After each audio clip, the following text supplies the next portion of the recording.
ई कक्षा के सभी विद्यार्थियों को मेरा नमस्कार। तो आप सभी का एक बार फिर मेरे चैनल पर बहुत बहुत स्वागत है।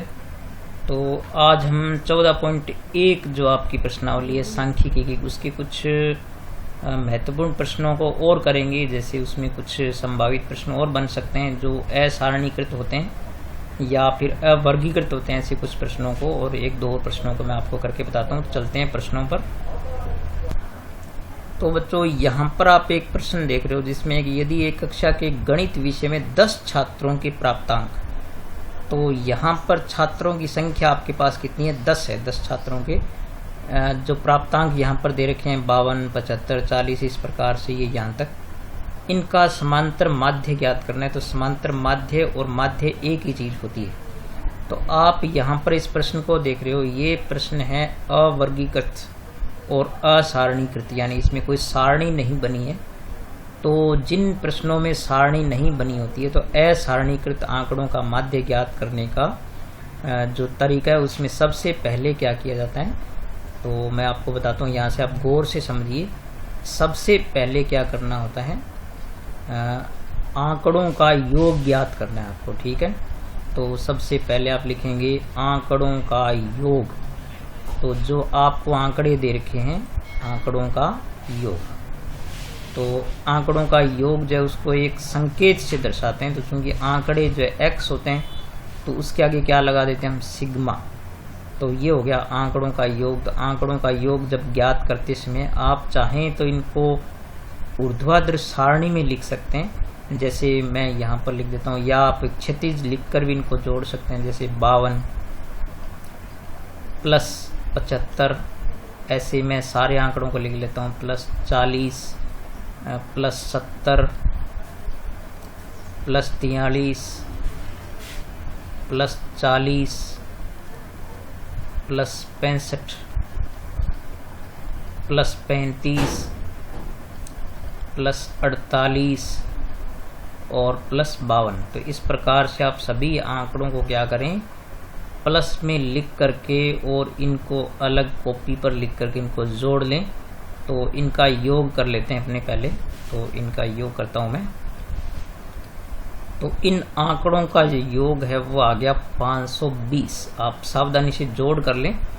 तो पहले काम क्या करना है कि ये जो आंकड़े जो भी दे रखे होते हैं आपको, अंक है या रुपए पैसे जो भी, उनको आप उनका योग कर लें। फिर दूसरा आता है आंकड़ों की संख्या, यानी ये आंकड़े हैं कितनी संख्या में। तो दूसरी चीज होती है आंकड़ों की संख्या। तो आप देख सकते हैं कि चूंकि 10 विद्यार्थियों के ये आंकड़े हैं, तो आंकड़ों की संख्या n बराबर आपके पास होगी 10। यानी ये अगर आपको यहाँ संख्या नहीं दे रखी तो आप इनको गिन कर देख लें।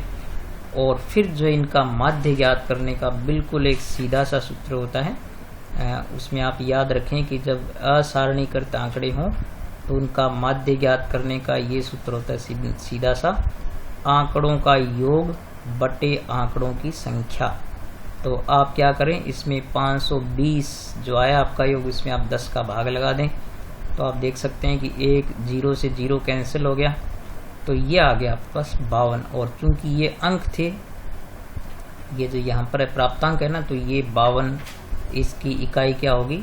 52 अंक। तो ये माध्य ज्ञात हो गया। इस प्रकार से असारणीकृत जो आंकड़े होते हैं जिनमें सारणी नहीं बनी होती है, उनका माध्य ज्ञात करने का ये तरीका है कि औसत की तरह उनको जोड़ करके उनकी संख्या का भाग दे दो, ठीक है। तो अब हम आगे चलते हैं। ये तो असारणीकृत थे। अब अवर्गीकृत आंकड़ों का जो माध्य कैसे ज्ञात करते हैं उस पर चलते हैं। तो यहाँ जो आप ये प्रश्न देख रहे हैं, इसमें आप देख सकते हैं कि ये आंकड़े जो है अवर्गीकृत हैं, यानी यहाँ पर वर्ग अंतराल में नहीं दे रखे हैं, सिर्फ सारणी बनी हुई है, यानी सारणीकृत हो गए जो अवर्गीकृत हैं। तो इन आंकड़ों का जो माध्य ज्ञात किया जाता है उसके लिए आप पहले विधि से परिचित हैं। इस विधि का नाम है प्रत्यक्ष विधि। तो इसको हम प्रत्यक्ष विधि से करेंगे। और प्रत्यक्ष विधि में क्या होता है कि f गुणा x किया जाता है। तो आप जानते हैं कि हमेशा जो ये ऊपर वाली राशि होती है प्राप्तांक होती है, तो यहाँ पर ये x हो गई और ये बारंबारता f हो गई। अब हम क्या करेंगे, f गुणा x करेंगे। तो यहाँ पर आप जैसे देख सकते हैं f गुणा x, तो f को x से गुणा करेंगे तो 20 एकम कितना हो गया? 20। फिर देखो ये 21 दूनी कितना हो गया? 42। और फिर ये 22 छिक्के कितना हो गया 132। आप इस प्रकार से यहाँ लिखें कि इकाई का अंक जब सबका एकदम बिल्कुल ऊर्ध्वाधर बिल्कुल सीध में आना चाहिए। और 23 सत्ते कितने होते हैं 161 और 24 चौके कितना हो गया 96 और 25 दूनी 50। तो इस प्रकार से आप गुणा करते जाएं। 26 दिए 78 और 27 दूनी कितना हो गया 54 और 28 दिए कितना हो गया 84। अब हमें क्या करना है कि इन f गुणा x की जो हमने सारणी बनाई है इनका योग करना है। तो ये हम लिखेंगे सिग्मा f गुणा x, यानी f गुणा x का योग करेंगे और यहाँ हम करेंगे बारंबारताओं का योग। ये तो आप परिचित हैं इससे पहले से, तो मैं इनके योग करता हूँ पहले। तो इस प्रकार से ये बारंबारताओं का जो योग है वो हो गया आपके पास 717 और बारंबारताओं का जो योग है वो हो गया 30, यानी f गुणा x का योग हो गया 717 और बारंबारताओं का योग हो गया 30। अब हम जो प्रत्यक्ष विधि से माध्य ज्ञात करते हैं, तो यहाँ पर मैं एक बार लिख देता हूँ प्रत्यक्ष विधि। तो प्रत्यक्ष विधि से जो है वो माध्य ज्ञात करने का सूत्र आपको अच्छी तरह याद हो गया होगा। सूत्र हमेशा याद रखा करो आप। तो उसमें जो माध्य ज्ञात करने का सूत्र होता है, माध्य का संकेत होता है x बार और इसका सूत्र होता है सिग्मा f गुणा x, यानी fx की सारणी का योग और इसमें भाग दिया जाता है बारंबारताओं के योग का सिग्मा f का। तो ये आपके पास जो 717 हो गया और अपॉन में आपके पास बारंबारताओं का योग 30 है जो हमने यहाँ पर निकाला है।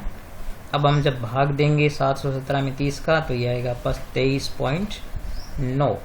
अब आप देख सकते हैं कि यहाँ पर चूंकि इनकी इकाई क्या है किलोग्राम है, आप देख सकते हैं यहाँ पर।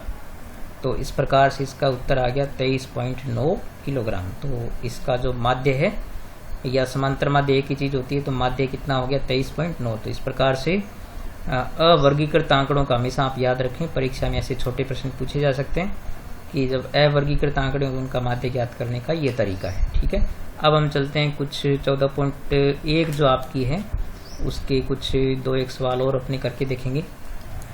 तो यहाँ आप देख सकते हैं ये 14.1 का 7वां प्रश्न है।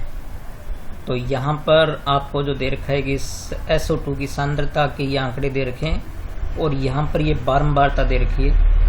तो आपको इनका माध्य ज्ञात करना है। तो आप देख सकते हैं कि ये जो आंकड़े हैं ये वर्गीकृत आंकड़े हैं और इनका अंतराल जो है सब में समान है। तो हम इसमें कौन सी विधि का प्रयोग करेंगे, पग विचलन विधि, या इसको पद विचलन विधि भी कहते हैं, क्योंकि पहले जो गणित चलती थी उसमें इसका नाम पद विचलन विधि था। अभी जो नई गणित है उसमें इसका नाम पग विचलन विधि दे रखा है। तो इस विधि से हम प्रयोग करेंगे इस विधि का। इसका हम प्रयोग तभी करते हैं जब आंकड़ों का जो अंतर होता है वर्ग अंतराल वो समान होता है। तो यहाँ पर सभी का वर्ग अंतराल समान है तो हम इस विधि का प्रयोग करेंगे। तो सबसे पहले हम वर्ग चिन्ह निकालेंगे। तो निम्न सीमा प्लस ऊपरी सीमा बटे 2, तो हम इन दोनों को जोड़ेंगे और 2 का भाग देंगे। तो यहाँ पर आप देख सकते हैं कि एक बार दशमलव नहीं देखें तो आप यहाँ देख सकते हैं कि 0 + 4 का आधा कितना होता है 2, तो 2 आएगा और साथ में चूंकि 2 दशमलव है तो यहाँ पर हम इस प्रकार से 0.02 हो गया। इसी प्रकार से 8 और 4 12 बटे 2 करेंगे तो 6 आएगा और 6 में 2 दशमलव लगाएंगे तो ये 0.06 हो गया। इसी प्रकार 20 बटे 2 10 आएगा, 0.2 लगाएंगे तो यहाँ पर ये हो गया। इसी प्रकार से आपने देखा कि 0.04 का अंतर इसमें चल रहा है, तो वो हम जोड़ेंगे, यहाँ पर सब में जोड़ते जाएंगे तो ये यहाँ पर आ जाएगा 0.14 और फिर यहाँ पर हो जाएगा 0.18, फिर यहाँ पर हो जाएगा 0.22, यानी निम्न सीमा प्लस ऊपरी सीमा बटे 2। अब ये वर्ग चिन्ह निकालने के बाद मैंने आपको बताया था, आप ध्यान से सुनिए कि ये जो पहला आंकड़ा होता है आपके पास वर्ग चिन्ह का x का जो पहला मान होता है इसको हम क्या करते हैं कल्पित माध्य मानते हैं। तो यहाँ पर हम लिख लेते हैं कि माना कल्पित माध्य जो है वो, यानी माना a का मान जो आप क्या मान लेंगे, कल्पित माध्य को a से लिखते हैं तो a हो गया आपके पास 0.02 और जो आपने कल्पित माध्य मान लिया है उसके सामने हम 0 लिखेंगे और फिर नीचे की ओर गिनती लिख देंगे 0 1 2 3 4 5। इस प्रकार से ये सबसे सरल विधि है। ठीक है, उसमें जो उदाहरण में दे रखी है वो थोड़ी सी मुश्किल है इससे, तो ये सबसे आसान तरीका है। अब आप देख सकते हैं f गुना u करना है, तो f गुना u करेंगे तो f और u का गुना करेंगे तो 4 गुना 0 कितना हो गया 0।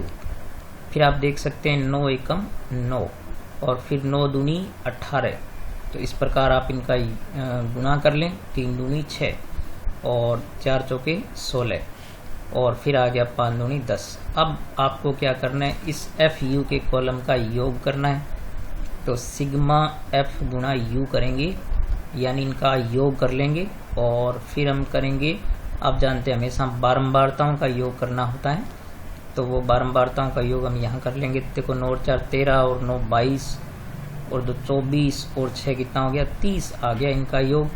और यहाँ पर आप देख सकते हैं कि 18 9 27 और 6 33 और 16 जो है वो 49 हो गए, और 49 और 10 कितने हो गए 59। तो इस प्रकार से ये सारे जो योग हमने निकाल लिए। अब हम इसको पग विचलन विधि से, माध्य का जो सूत्र होता है उससे हम इसको हल करते हैं। तो इस प्रकार से पग विचलन विधि से माध्य ज्ञात करने का जो सूत्र है, हम कई बार इसको काम में ले चुके हैं, ए प्लस सिग्मा एफ गुना यू बटे सिग्मा एफ गुना एच। तो ये सभी मान हमने ज्ञात कर रखे हैं। आप देख सकते हैं कि ए का मान ये रहा आपके पास यहाँ पर, सिग्मा एफ यू ये यहाँ पर हमारे पास है, सिग्मा एफ जो बारंबारताओं को ये यहाँ पर है, और जो वर्ग अंतराल होता है वो यहाँ पर ये है हमारे पास। तो ये सभी मान हम इसमें रख देते हैं। तो यहाँ पर इसका मान रखेंगे 0.02 और प्लस में चूंकि ये हमारे पास कितना है 59 और बटे में कितना है 30, और ये हमारे पास आ गया यहाँ पर 0.04।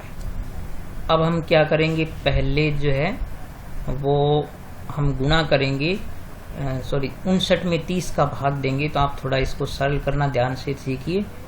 आप पहले क्या करेंगे, 59 में 30 का भाग देंगे तो ये लगभग आपके पास आएगा 1.96, और जब आप इसको गुणा करेंगे 0.04 से तो ये आपके पास आएगा, ये 0.02 है, और इसको आप जब गुणा करेंगे तो ये आएगा 0.079 के करीब आएगा। ठीक है, आगे कुछ दशमलव आएंगे तो ये आएगा। अब आप क्या करेंगे, इसमें इन दोनों कम दशमलव को एकदम सीध में रख करके मैं यहाँ पर आपको बताता हूँ कि इस प्रकार से जोड़ें। जैसे आपको इसमें ये राशि जोड़नी है तो 0.02 को यूं लिखें और दशमलव सामने रख करके बिल्कुल, और ये इस प्रकार से 0.79 यूं हो जाएगा।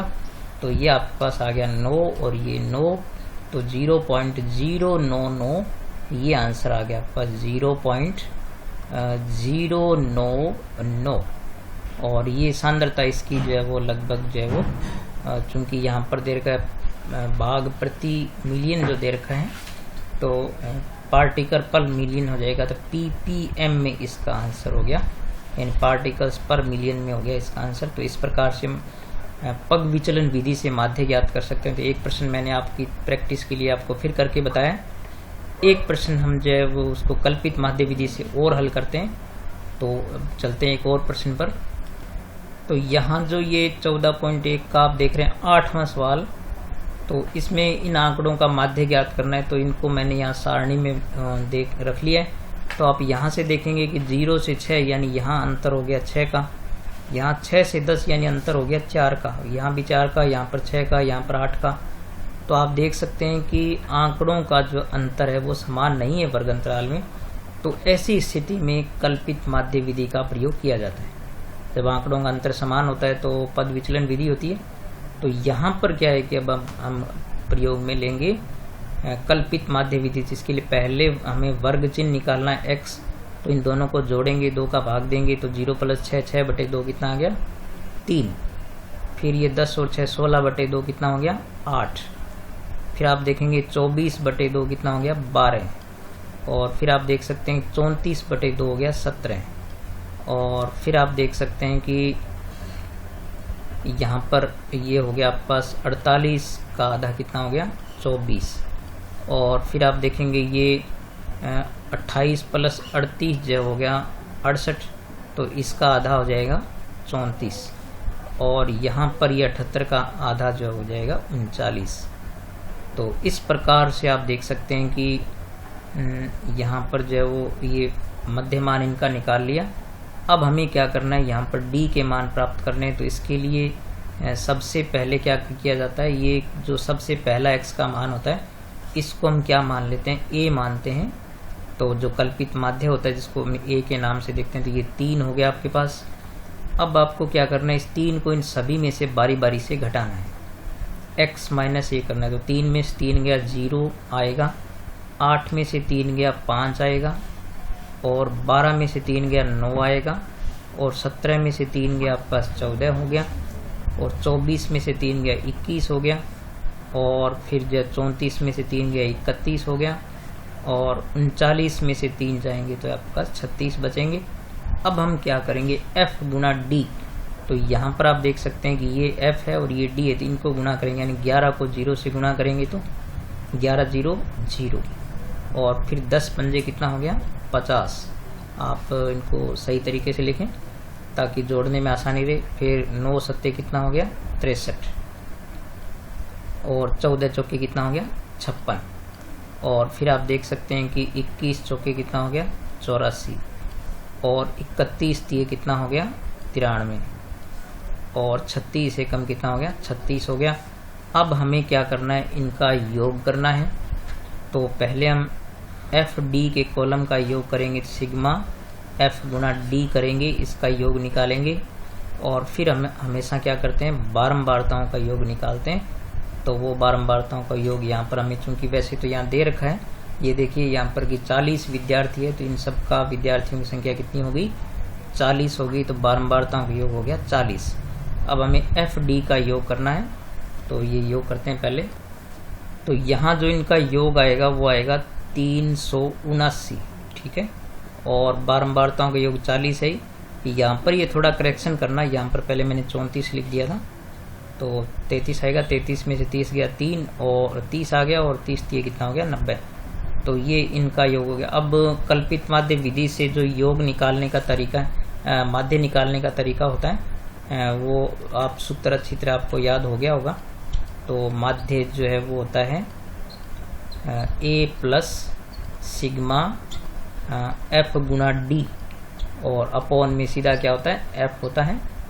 तो इस प्रकार हमने सारे आंकड़े ज्ञात कर लिए हैं। तो ए हमारे पास कितना है ये आप देख सकते हैं, यहाँ पर ये 3 हो गया, तो यहाँ हम लेंगे 3, और प्लस में एफ गुना डी आपने कितना निकाला है, ये निकाला आपने 379, और अपॉन में 40। अब हम क्या करेंगे, 40 का भाग देंगे इसमें, तो 30 प्लस ये आपके पास आएगा 9.475, और 9 और 3 कितना हो गया 12। तो आप देख सकते हैं कि 12.475, या थोड़ा लगभग में लिखेंगे तो आपको बताया कि दशमलव का स्थान, तीसरा स्थान 5 या 5 से बड़ा हो तो उसको छोड़ दो, और दूसरे में 1 जोड़ दो। तो इस प्रकार से ये बन गया 12.48। और चूंकि ये जो आंकड़े होते हैं ये यहाँ से प्राप्त होते हैं, तो ये इतना दिन आएगा, क्योंकि ये आंकड़े जो हमें जो दिन दे रखे हैं, दिनों की संख्या, तो ये 12.483 से इसका माध्य ज्ञात हो गया। तो इस प्रकार से एक विद्यार्थी जितने दिन अनुपस्थित रहा उनका माध्य जो है वो 12.483 आपको प्राप्त होता है।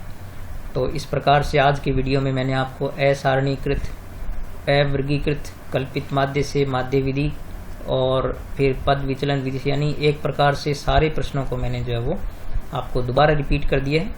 अब हम 14.2 के जब प्रश्न करेंगे तो उसमें माध्य ज्ञात करेंगे, और माध्य के सभी प्रश्नों को मैंने आपके लिए हल किया है, तो आप इसको अच्छी तरह सीखें। इस प्रश्नावली का जो वेटेज है, मैंने आपको पहले एक वीडियो बनाया था जो सिलेबस वाला, उसमें बताया था कि ये प्रश्नावली 11 नंबर की है, तो 11 नंबर की है, और 5 नंबर की इसके आगे वाली प्रायिकता है। तो ये 2 प्रश्नावली करने के बाद 11 और 5 16 नंबर आपके आते हैं, तो आप आराम से बोर्ड की परीक्षा में पास हो सकते हैं।